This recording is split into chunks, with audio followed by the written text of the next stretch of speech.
সারা দেশের ন্যায় চাঁপাইনবাবগঞ্জের নাচলেও 53তম মহান বিজয় দিবস উদযাপিত হয়েছে। 16 ডিসেম্বর সোমবার সকালে সকল শ্রেণী পেশার মানুষ নাচল সরকারি কলেজ স্মৃতিসৌধে জাতির শ্রেষ্ঠ সন্তানদের বিনম্র শ্রদ্ধা জানানোর জন্য সমবেত হয়।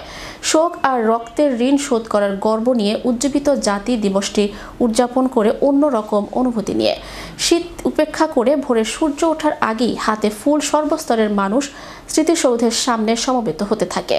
বিনম্র চিত্তে সমগ্র জাতি শহীদদেরকে জানিয়ে দিল, আমরা তোমাদের ভুলব না। জাতীয় প্যারেড গ্রাউন্ডে ভোরে 31 বার তোপধ্বনির মধ্য দিয়ে বিজয় দিবসের কর্মসূচি শুরু হয়। সূর্যোদয়ের সাথে সাথে স্মৃতিসৌধে স্মৃতিস্তম্ভের বেদিতে উপজেলা প্রশাসন, উপজেলা পরিষদ ও পৌরসভার পক্ষ থেকে উপজেলা নির্বাহী অফিসার নীলুফা সরকার পুষ্পস্তবক অর্পণের মধ্য দিয়ে শুরু হয় শহীদদের প্রতি শ্রদ্ধা নিবেদন। বিউগলে বেজে ওঠে করুণ সুর। এরপরে শহীদদের প্রতি শ্রদ্ধা জানিয়ে পুষ্পস্তবক অর্পণ করেন বীর মুক্তিযোদ্ধা সাদিকুল ও হুমায়ুন রেজা।